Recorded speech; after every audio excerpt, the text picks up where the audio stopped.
The internet has changed the way we live. It has changed the way we work, the way we shop, and even the way we date. It has also changed the way we kill. I'm Donal McIntyre, and I'm on a quest to explore the dark side of our online world, where one click can lead to murder. The internet and social media has been a godsend to online predators. Why? Because of the speed in which they can, one, create fake profiles, but two, access victims. I'll be investigating some of the most disturbing crimes in recent history, where the internet and social media have been used to trick, torture, and kill innocent victims, lured into a virtual world where nothing is as it seems. Clearly, she did not realise the person she was talking to online was the man who was going to kill her. In this programme, Stefano Brizzi used a gay dating app to hook up with police officer Gordon Semple for sex. But when Gordon went round to Brizzi's flat for their online date, he was never seen alive again. How did Stefano Brizzi use social media to lure his victim to his death? And why did an online hookup for an afternoon of unattached sex end in murder?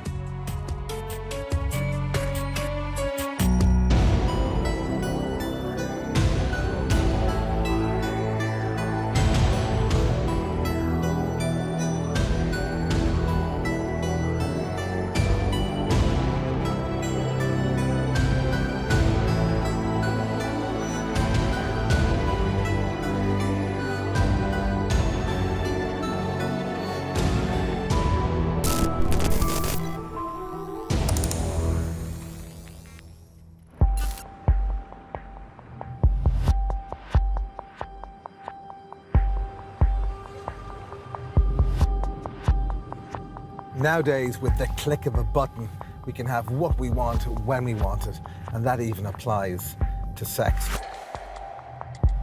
1 in 4 Britons has a dating app on their phone and can hook up with a new partner in a matter of minutes. But as PC Gordon Semple discovered, sometimes convenience can be fatal. On April 1st, 2016, Gordon Semple was looking for sex on the gay dating app Grindr. After firing off multiple messages, only one man got back to him, Stefano Brizzi, a former city worker who worshipped Satan.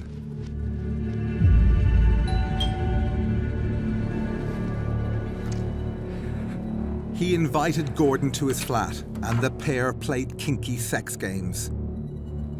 But when Gordon was tied up and helpless, Stefano turned on him, murdering him just 2 hours after they first met. But it's what Brizzi did to Gordon's dead body that left everyone sickened.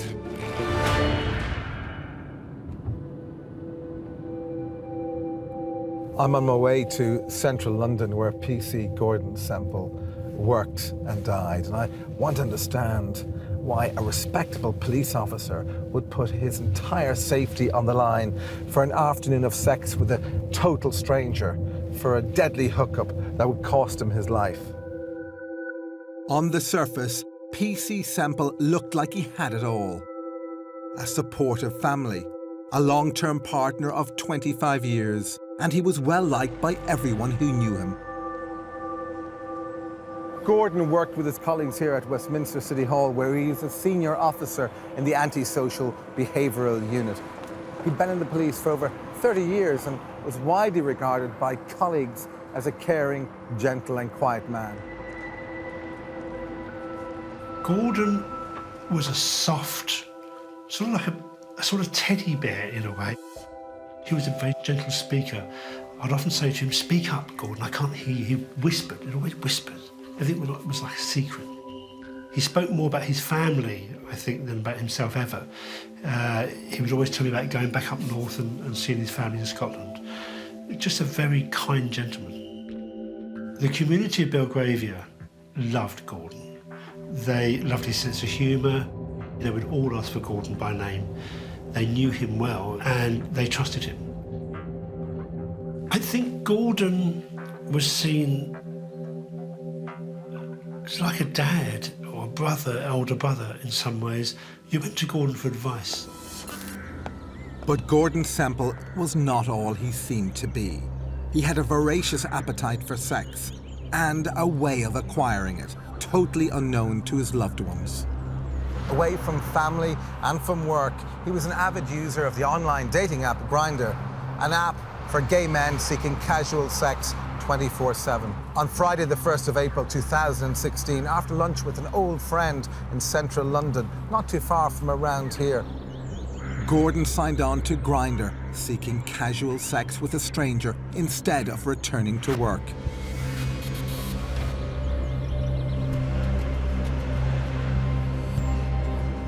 Despite his long career as a police officer and his standing here in his local community, few of his colleagues, or indeed members of the public, knew anything about his personal life, or indeed his sexual orientation. He has a relationship, a long-term relationship. But on the other hand, he presents himself as a straight man in work. When Gordon joined the police service, it was a very hard place to be gay, to be different, not to be an average English white football-loving bloke, was to be different. Within the last 10, 15 years, that's changed dramatically. So myself and probably 3 other people in the station knew that Gordon was gay.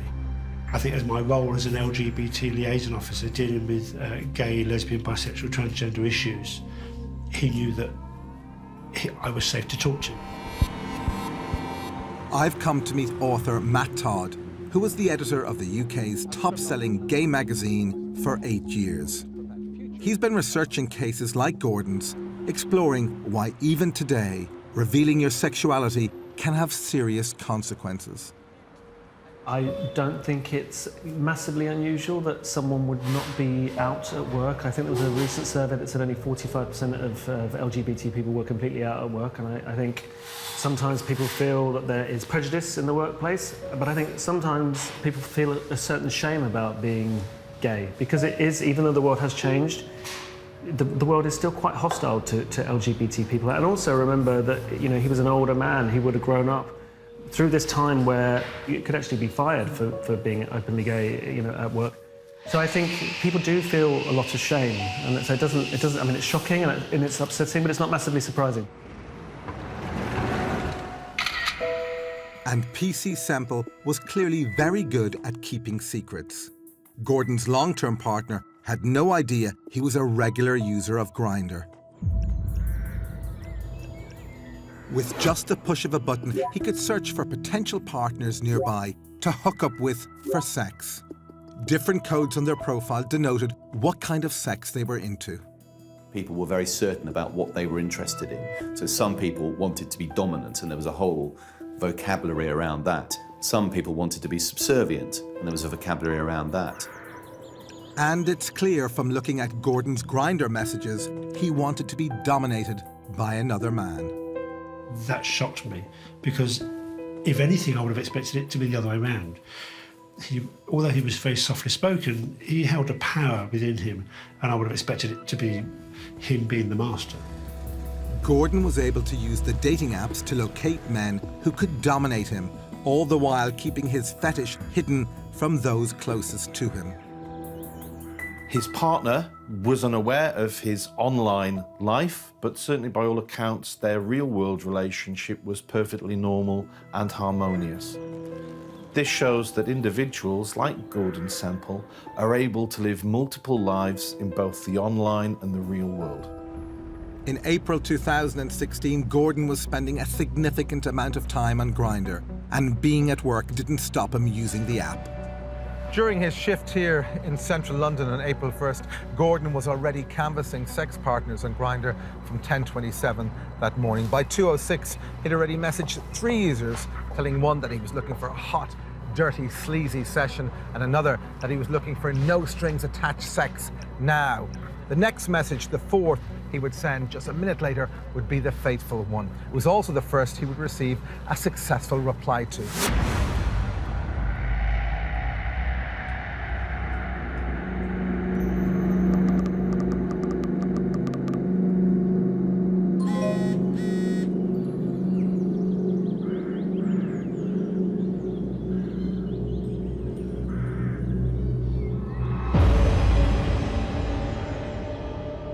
Gordon wasn't looking for danger, he was looking for sexual relief.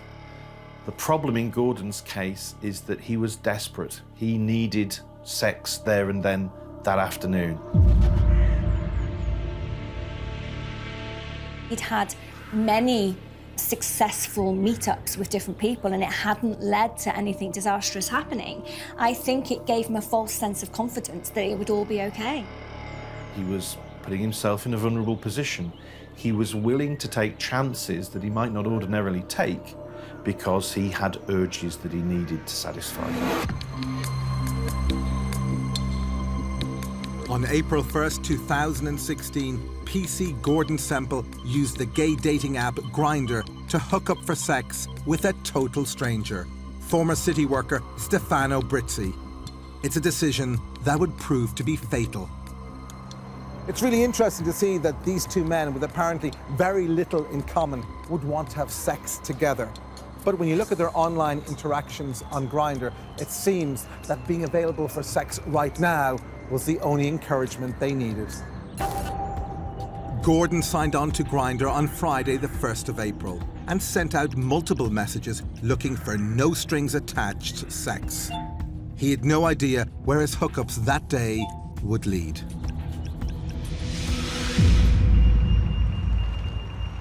We do know from their Grindr history that both men were interested in dangerous liaisons and fetish sex sessions with strangers, often with the use of a variety of illicit drugs.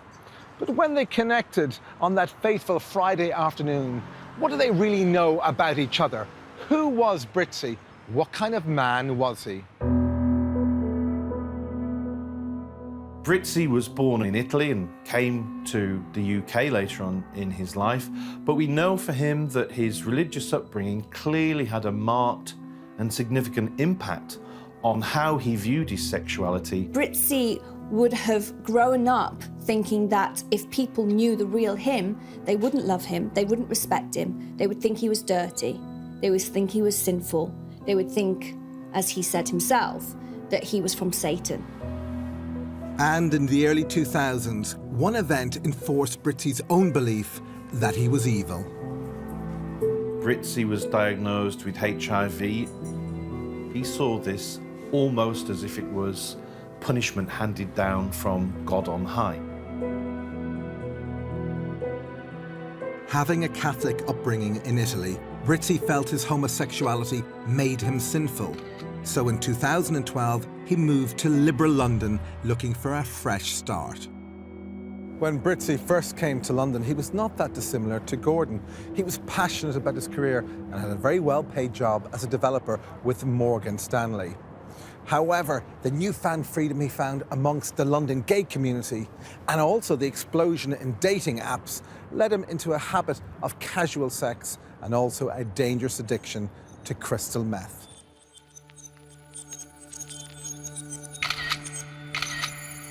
Brizzi's state of mind was going to be affected by the drugs he was taking. Absolutely. There's just no way that he would be functioning normally. Brizzi's drug use overwhelmed him and started to affect his work. He was having hallucinations. He was in meetings at work and suddenly talking about tying men up. His behaviour became more and more bizarre.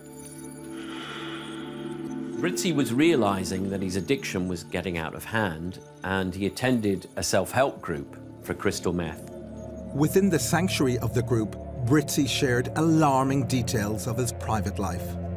Members of the group were shocked by Brizzi's honesty about what he liked sexually.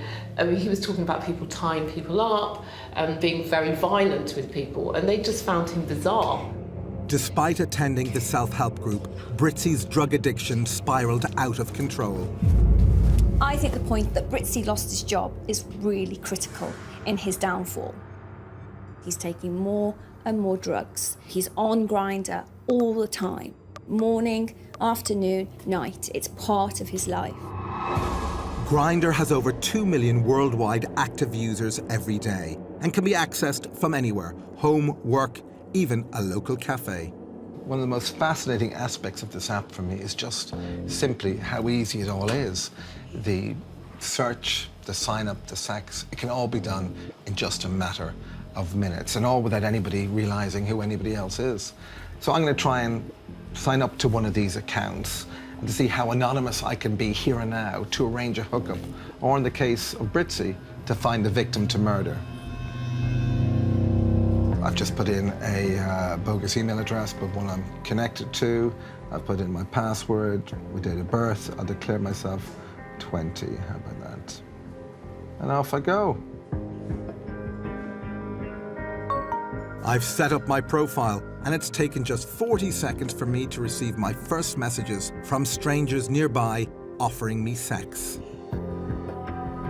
Now I have a plethora of men up here, so offers to message me. And there's no photograph. I haven't offered a photograph. One man here giving a full name, giving his age. He's a kilometre away. I mean, if I wanted to, I could message and maybe arrange a hookup. And it doesn't appear to be terribly discerning, particularly as I'm pretending to be a 20-year-old and I don't have any profile photograph up. It's extraordinary to me just how vulnerable people on this dating app are and how they're prepared to meet and have sex with strangers without even seeing a photograph, to take them home, to spend time with them.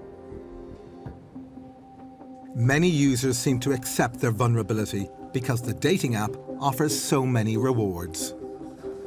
One of the advantages of internet dating is its an anonymity, in that where people were embarrassed or felt that they would be judged by having sexual fantasies that didn't meet the norm, such as sadomasochism, they can now go online and meet like-minded people and meet up. He had a loving relationship at home. He wasn't looking for a loving relationship. He was looking for quick, easy, in his words, dirty and sleazy sex. And at the same time he was secretly looking for dirty and sleazy sex, Gordon was phoning his long-term boyfriend. Just looking through the police evidence about the case, it's clear that Gordon's telephone history reveals something quite unusual. From the same phone, and more or less at the same time, as he's firing off texts to total strangers looking for sex, he's also trying to arrange evening dinner with his long-term partner at their local pub. Hey, it's me. I love Yuki. Gordon's partner had no idea about his secret double life. Just how did he manage to do this so successfully? How common is that one partner will lead a secret life and completely unbeknownst to the other? Open relationships are perhaps more common amongst gay and bisexual men, and something which, because it's two men, and men have very intense sexual needs, so that's something you can discuss, and it's not frowned upon amidst the LGBT community. So I'm surprised that he wasn't open about that. That's quite unusual. Gordon's final secret journey was caught on CCTV as he made his way to Britzy's central London home, arriving at 3:03 p.m.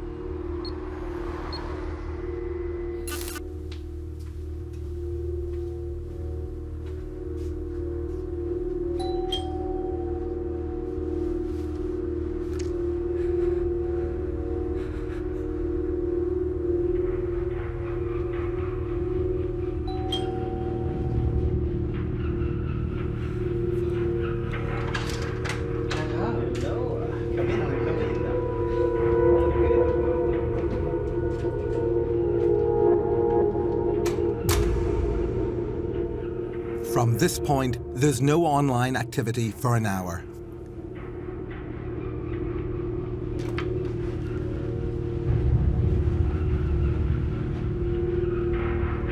Just after 4 p.m, both men started messaging again on Grindr.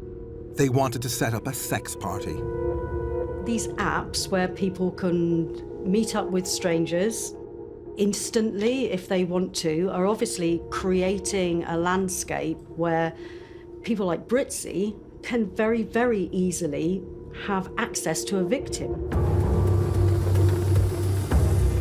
So it seems just as the two men had finished their first sex session, they couldn't wait to invite other people around for more sex. this is a key turning point for me. Why would Britzi invite more people to his flat, potential witnesses, if he had murder in mind? I'm meeting with criminologist Dr. Liz Yardley and psychologist Mike Berry to try and gain an insight into what was going through Britzi's mind before he killed Gordon. Well, the curious case of Britzi. Can anyone explain why you would invite other people to a murder? Well, it would seem absolutely ludicrous, wouldn't it? That if you were planning a murder, the last thing that you would want would be more witnesses. So what on earth is really going on? If it was his mates, and they talked about it and fantasised about it, you could understand them saying, well, come over, we're going to do a killing. But I can't imagine anybody in any mind saying to a complete stranger, pop over, we'll have a killing. It does seem extraordinary that he is inviting, potential victims and potential witnesses to this crime scene. I think what's essentially gone on here is that Gordon has gone round to Britzi's flat and they've had a good time together and they want the party to continue, but something else has happened in the meantime, which means that things just don't go to plan. On Friday, April 1st, 2016, PC Gordon Semple was looking for casual sex. He used the dating app Grindr to meet a complete stranger, Stefano Britzi. It's a decision that would prove fatal. After an hour-long sex session, both men sent out messages on Grindr trying to recruit more men to join their bondage party. But when the sex game started, things turned deadly.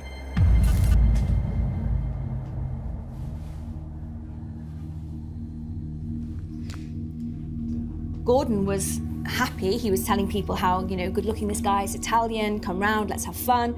Whereas Britzi was starting to feel something very different. And I think that was probably the start that he was becoming in a very different mood.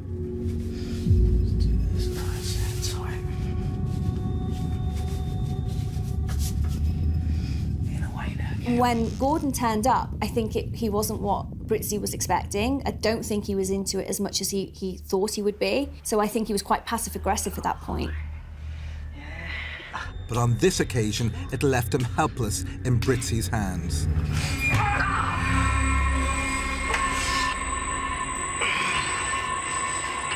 His chronic drug use reduced his impulse control. The idea of strangling someone to death popped into his head as Gordon was in front of him. His inability to be rational because of the drugs is why he possibly went through and continued to strangle Gordon.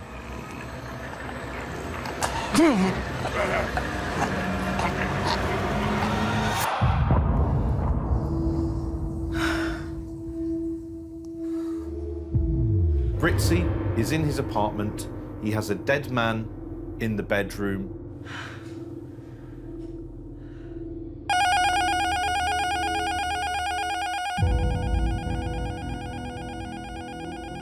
Somebody was on Britzi's doorstep and rang the buzzer. Britzi would have panicked when he realised the enormity of his situation. One of the Grindr users Britzi messaged earlier was now outside his flat. Britzi, after a few minutes, said, "We're having a situation here. Someone fell ill. We're taking care of it. The party's cancelled."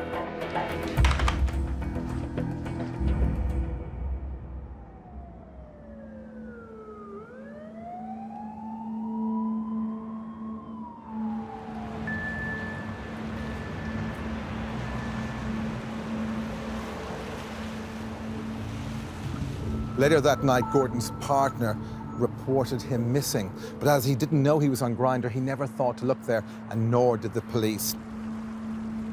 Nothing was heard from Gordon for 6 days.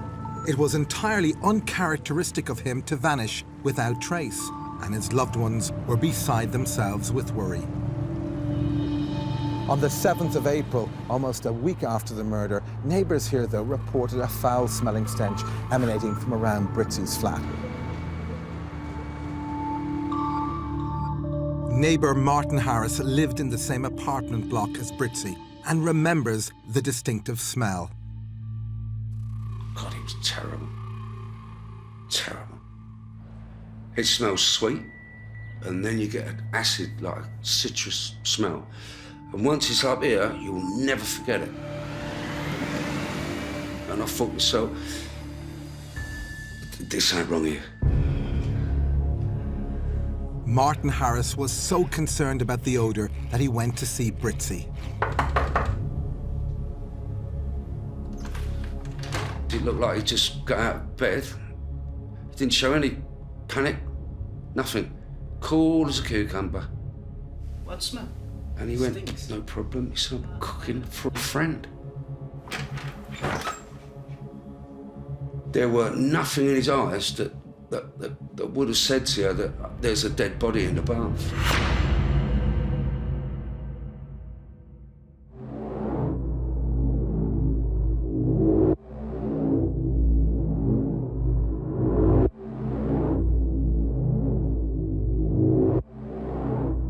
CCTV footage from this shop, just a short hop from Britzy's own flat, later confirmed exactly what he's up to in his flat, and of course the source of the stench surrounding it. He buys the things that he needs to buy in order to dispose of the body in a most horrific way, a way that he'd learned from a program that he was really obsessed with, which is the Breaking Bad series, where in Breaking Bad they dispose of a body in a bucket of acid. Gordon's death was clearly very rational and cogent. Plenty of CCTV footage of him, even images of him measuring the size of buckets, putting buckets over his own head to see if perhaps it would fit a human head in there.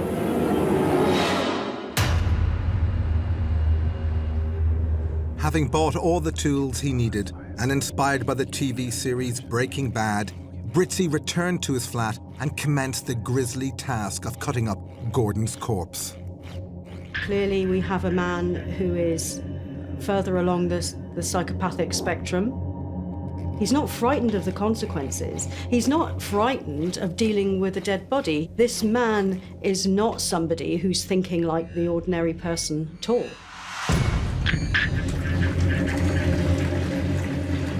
He's Machiavellian in his planning. He shows no remorse. He shows very little panic or anxiety over what he's done. Britzy was well on his way to disposing of Gordon's body and destroying any evidence that he'd ever been at the flat. But I have to think at this stage, did he really think he would get away with it? And what do his attempts at disposing of Gordon's remains tell us about his state of mind and his motive for murder?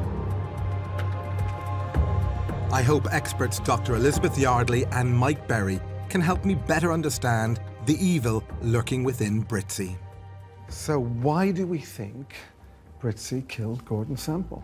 Well, I think that potentially it could have been a situation where they had been playing very close with that line between something that's enjoyable and something that's dangerous, and perhaps it went too far.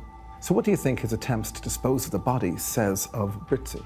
I think, to me, it says here we've got somebody who is quite cold, who's quite detached, because he's dismembering the body of his victim, and he's not disgusted by it, he's not repulsed by it. There's going to be a lot of gore, a lot of blood, and yet he's still carrying on with the task of just disposing of this body that we know has become a problem for him. The way he disposed of the body is painting a portrait of a potential serial killer had he got away with this particular murder. Well, this is very much about modern consumption, isn't it? I've got what I wanted, now I've had my pleasure, time to move on. So I'm going to dispose of this product or this service or this individual. Mike, does this start out as a murder with a fantasy to dismember the body afterwards? No, I think that dismembering the body is the way of getting rid of the body. I don't think that's the real kick. I think the real kick may be in the killing. It also very similar to when men get involved in autoerotic games and they get to the point of strangulation. And every now and then you'll find somebody dead through autoerotic games. This could have been slightly extension on that principle.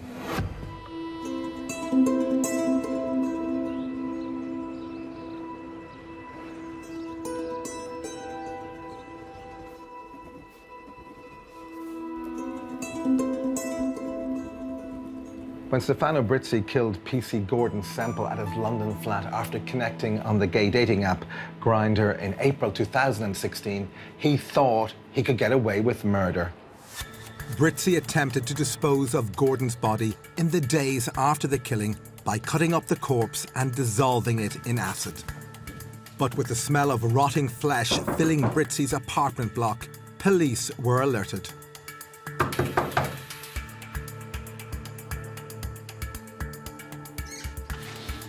Hello? We've had complaints about the smell coming from your flat. Smell? No. I'm cooking dinner. According to the police report, Brizzi greeted police officers at his front door wearing nothing but a pair of pink underpants. When they entered the flat, the smell of acidic chemicals and rotting flesh was overpowering. He answered the door in his underpants, which is quite interesting actually, because in Breaking Bad, the character Walter White, there's a scene where he's making the crystal meth in his underpants.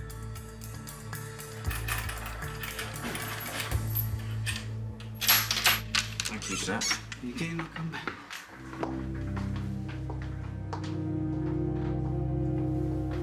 PC Edwards at the scene asked Brizzi if there was anything he wanted to say. And he replied, "I've killed a police officer. I killed him last week. I met him on Grindr and I killed him. I tried to dissolve the body."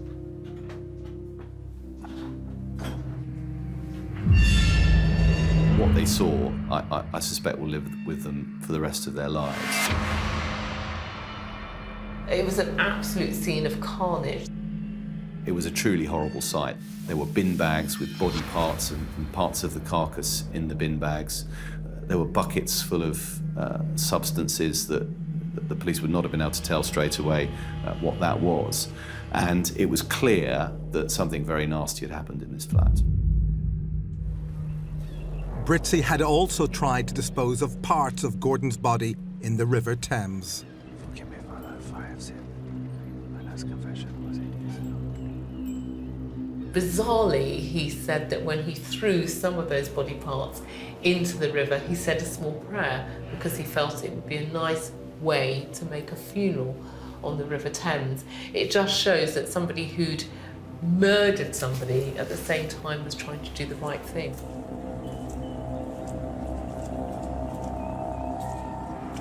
Stefano Brizzi was very definite that Satan had told him to kill, kill, kill, and that he was possessed by the devil. He called himself evil and referred to his gayness and meaning that he was evil.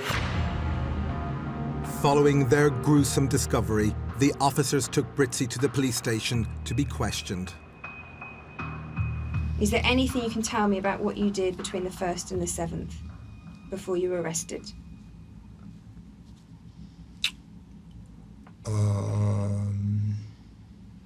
No comment. Brizzi had confessed to Gordon's murder to officers here at his flat, but back at the station, he claimed that Gordon died as a result of a tragic sex game gone wrong. When confronted with his previous admission and the talk of satanic voices in his head, he simply said, "No comment."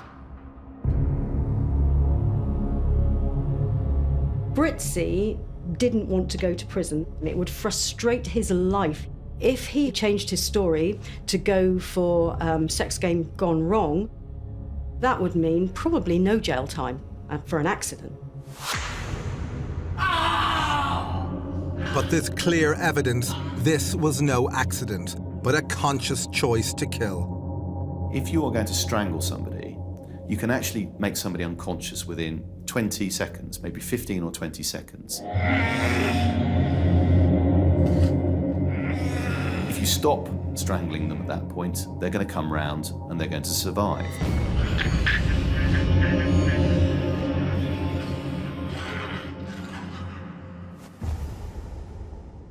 To strangle someone to death takes minutes, not moments. It was clear Brizzi had deliberately killed Gordon. Pathologists examined Gordon's remains and found bruising and marking consistent with strangulation. They also found high levels of ketamine and GHB in Gordon's tissue. I wonder how this could have affected Gordon's ability to resist Britsy's murderous advances.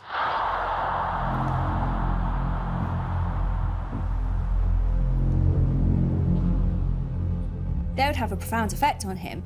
He would have been in a very vulnerable situation because he wasn't able to escape at the point that he realised it was going wrong. Engaging in drug taking takes away your self-control, and you may engage in activities which you would normally not consider acceptable. Discovering Gordon had taken drugs stunned those closest to him. Finding out that Gordon had drugs in his system was another shock. It's a bit like saying your granddad's been taking cocaine.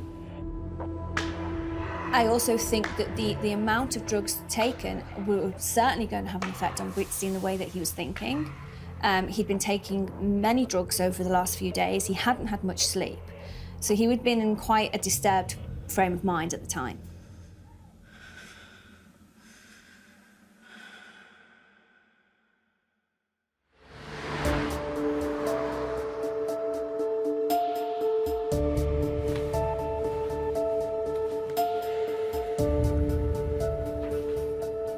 When police returned to Britsy's flat to forensically examine the crime scene, they found something that was truly shocking.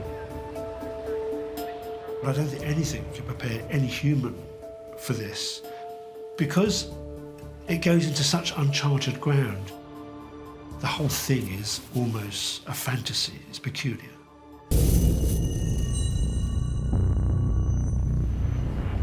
There was clear evidence that in an effort to dispose of the body, Britsy had resorted to cannibalism.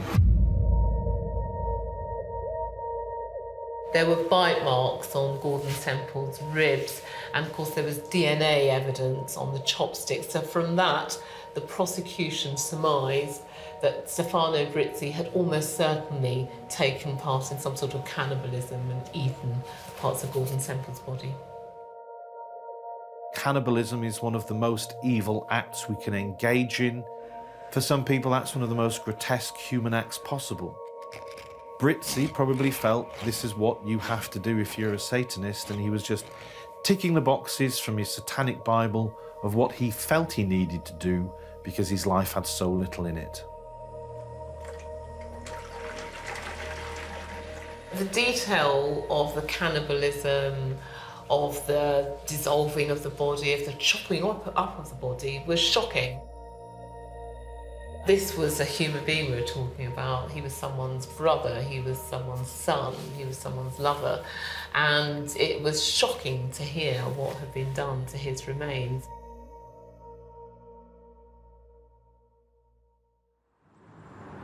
Good morning, I'm Commander Alistair Newcomb and I'm going to read a statement to you. This is a very sad day for Gordon's colleagues. There are many officers who have served with Gordon in London during his 30-year career who will acutely feel his loss. Thank you.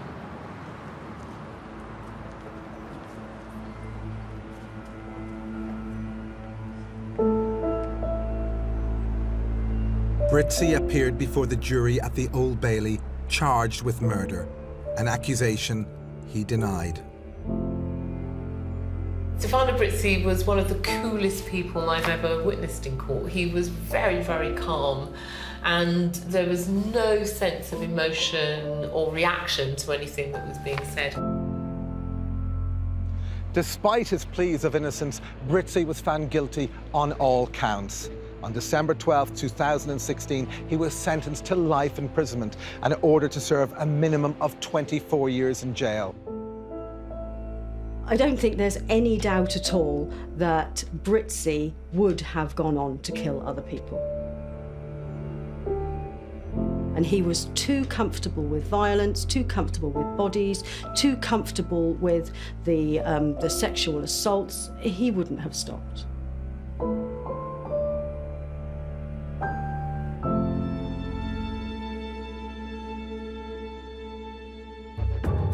Gordon's murder and Britsy's harrowing attempts to dispose of the body would be shocking in any era.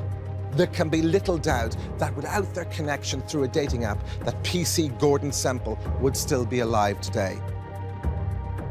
I hope criminologist Dr. Liz Yardley and psychologist Mike Berry can cast some light onto why Gordon risked his life for casual sex. As a policeman, might he not have been much more aware of the dangers he was exposing himself to? Well, you'd think so, yes, but I think we've got to remember that when you have that quite distinct dividing line between your personal life and your professional life, you're putting on different identities at different times and on different days. So on the day that he set out to meet Britzy, yeah, perhaps he didn't have his copper's hat on, his copper's head on. Perhaps he was thinking about other things, and those risks and those dangers just simply weren't at the forefront of his mind. Do we think the killing of Gordon Semple could have happened outside of the era of social media? Yes. In many ways, all the social media does is speed up the process of contact, but he could have easily picked up a guy, gone back with him, and the same thing could have happened. Now, he's a policeman, so people could say, well, surely he would have smelt danger. My argument would be that if he's aroused and sexually interested, that often overtakes any sense of sensibility. And I think we also need to look at who is actually using apps like these. So obviously you have people who are looking to hook up with others in the area that they're in at the time.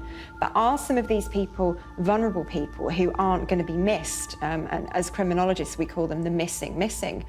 Gordon was missed. People picked up on the fact that he wasn't around very quickly. So I think there are some incredibly vulnerable people in society who could be using these apps, who really do put themselves in an awful lot of danger. What was it about Gordon Semple that precipitated the murder? Is it the case that someone was going to die that day and it just so happened it was Gordon Semple? I think Gordon was just an unlucky person in the wrong place at the wrong time. I don't think the murder would have taken place that day. I think it's quite likely a murder or attempted murder would have taken place in the near future. Liz, what kind of online killer was he? Well, I think when you look at some of Britzy's behaviour, it's quite predatory, isn't it? He's going out there, looking at this app, looking at who's around, who fits what I'm after. He's essentially going fishing. So I say that he's definitely a predator. Despite Britzy being sentenced to a minimum of 24 years in jail for this horrific crime, he served just 2 months. On February 5th, 2017, he took his own life in Belmarsh Prison.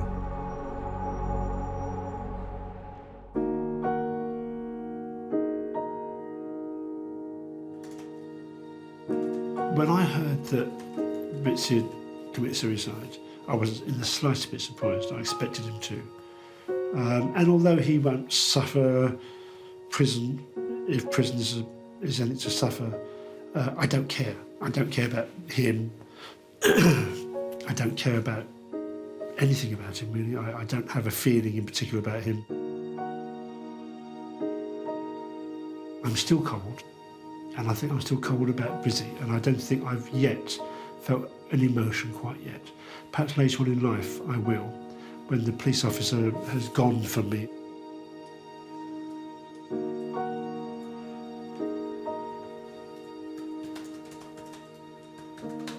In this internet age, hooking up with strangers for casual sex is easy and fast, but so too is finding a potential victim to murder. If you're using dating apps, take care.